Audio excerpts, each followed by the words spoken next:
Hey, fellas. Well, it's been about 6 months or so since I did a Gemini Man, so I thought I would do like another movie that I've been meaning to take a peek at for a while, and it's back online. So here are my first viewing thoughts on 2019 Spies in Disguise, the final theatrical release from Blue Sky Studios before the company closed earlier in this decade. So let's open the film, which centers around Lance Sterling, voiced by Will Smith, as well as his wingman slash gadgeteer Walter Beckett, voiced by Tom Holland. So basically, if you ever want to see a movie with Deadshot and Spider-Man together, this is it. It as are have to help track the international supervillain Helen Killian, voiced by Ben Mendelsohn. So I guess we can also add Daggett slash the scroll to the mix as well. And but it's after Sterling's accidentally turned into a pigeon, and they have to there's even more challenges as they not only have to find an antidote but also find a way to stop Killian before he unleashes an army of drones against the organization but also the world. Yeah. As the final theatrical whole animated film from 20th Century Fox and Blue Sky, I think was a good one for them to go out on I may not have liked every film home that Blue Sky put out, but I definitely can say there are more ones that I enjoyed than ones I didn't, and this is no exception. While it may be comedic first and foremost, surprisingly, a lot of the spies have actually played pretty seriously, such as the even ones that were definitely I could recognize from other ones, like how agents getting compromised, the fact that Walter's parents are basically dead before the end of the movie, which is kind of like a prerequisite for a lot of anime main films, and also the high risk involved in how Killian is not above of taking out anyone who stands his way, hey, or how many casualties occur in the process.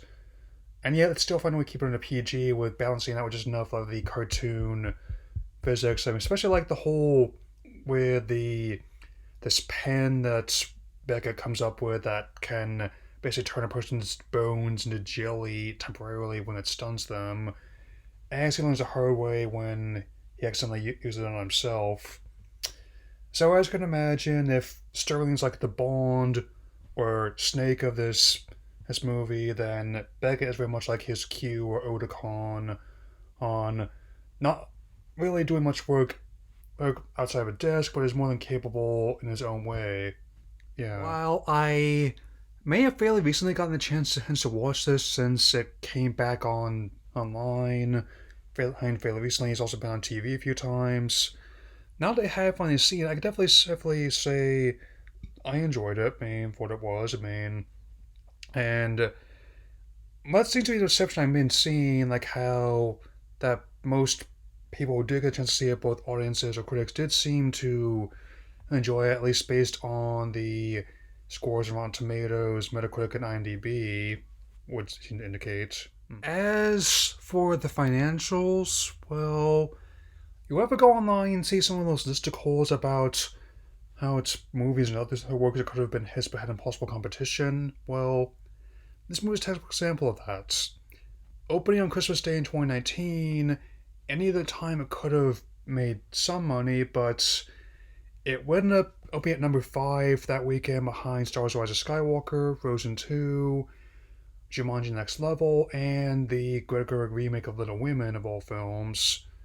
It ultimately made about, say, a 60 he hold on about $66 million domestically and $171 million worldwide on a $100 million budget, which not the biggest bomb ever, but also not near as many numbers as the other movies did. I mean, like like Star Wars, Frozen made $1 billion worldwide apiece. I think the other movies definitely made sort of 9-figure amounts. So it's definitely, even though just because the films don't always do the best of it is theatrically. It doesn't mean it can't find its audience over time. And it's not going to be the only movie I talk about, be it animated or otherwise, that ends up getting that kind of reception either. So, yeah. So, while this may not be my favorite animated film of 2019 by any means, Haynes, Maine, I do think it's definitely worth watching. It definitely would not be bad to show a bad way to spend time with your children if on them for an hour and 45 minutes. Personally, it definitely is good if you want looking for like a family-friendly spy caper. As well as a movie with Tom Holland as a cartoon, who has an obsession with K drama, and after dispatching the main villain, only mixes out with only a few scrapes and his shoe coming off is coming down. So I would give this as like a 3 out of 4, 4 out of 5, 3.5, 5 out of 4, 4.5 out of 5 at the most. So there are definitely worse ways to spend time. Spend an hour and 45 minutes, I'll tell you that much. So that'll be all for now. Take care, everyone.